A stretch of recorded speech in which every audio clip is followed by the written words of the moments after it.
while we've been here, some pretty grim job numbers back at home. 9.5% unemployment in June, the worst numbers in 26 years. How do you explain that? Because when the president and you all were selling the stimulus package, you predicted at the beginning that if you get this package in place, unemployment will peak at about 8%.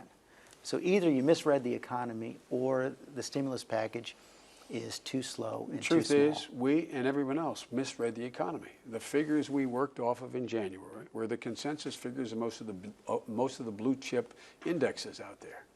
Everyone thought at that stage, the bulk of CBO was a little bit higher. I thought it would be a little bit higher. But they're all in the same range. No one was talking about that we would be moving toward, we're worried about 10.5% or be 9.5% at this point. But we're looking at 10 now, aren't we? Well, look, we're much too high. We're at 9.5 right now. And so the truth is there was a misreading of just how bad an economy we inherited. Now, that doesn't, I'm not laying the same, but it's now our responsibility. So the second question becomes, did the economic package we put in place, including the Recovery Act, is it the right package given the circumstances we're in? And we believe it is the right package given the circumstances we're in. We misread how bad the economy was, but we are now only about 120 days into the recovery package. The truth of the matter was no one anticipated, no one expected that recovery package would in fact be in a position at this point of having distributed the bulk of the money. No, but a lot of people were saying that you needed to do something bigger and bolder than, including the economist Paul Krugman. And he's saying right now, he's saying the same thing again. Don't wait.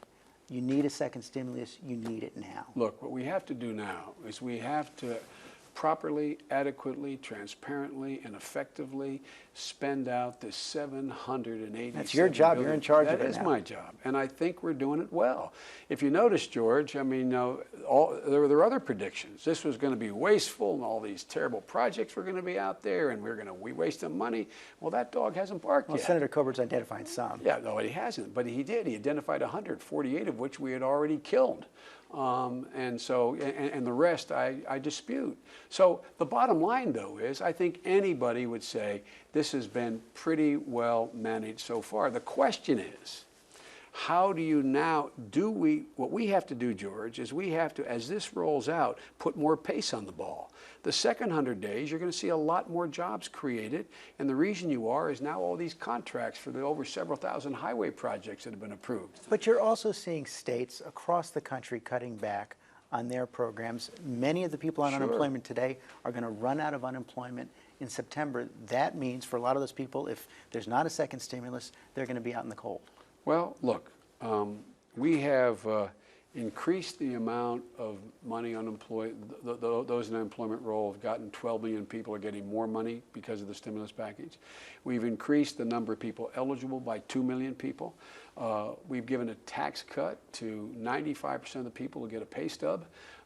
They have somewhere between 60 and 80 bucks a month out there. That's going into the economy. There's a lot going on, George, and I think it's premature to make the judgment. So no second stimulus? No, I didn't say that. I think it's premature to make that judgment. This was set up to spend out over 18 months.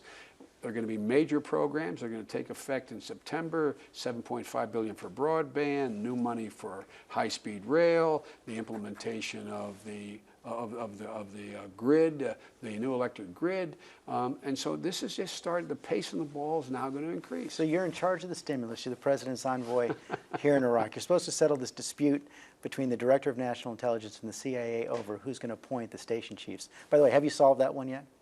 I think we've solved that one. You have? Well, let me put it this way. I think we're well on the way of that being solved. Who won?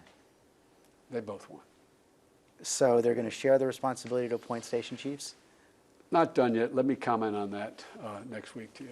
Okay. Well, let me get to the broader point then. You say you fixed the problem. We'll look to find out that they fixed the problem. We'll look to find out the details on all that. But you've got all of these discrete projects now, and when you came in, you talked a lot about how you didn't want to get bogged down in individual projects because you wanted to be, the president's primary advisor. Are you worried you're going too far in the other direction? No, because all these projects have end dates on them. They all have sell-by dates, because and that's I think that I hope I brought some real expertise to this job available to the president. The things he's asked me to do, I hope I'm relatively good at, but all of them have specific objectives. Finally, Sarah Palin. Yes. You were the last person to run against her. Hey, can I call you Joe? I think I'm safe. Were you surprised by her decision to step down? Well, look, you and I know, and I shouldn't say that because that implicates you in my answer. But those who've been deeply involved in politics know at the end of the day, it is really and truly a personal deal. And personal family decisions have a real impact on people's decisions. I love reading these history books and biographies of people. The reason they made the choice to run or not run was because the state of the economy.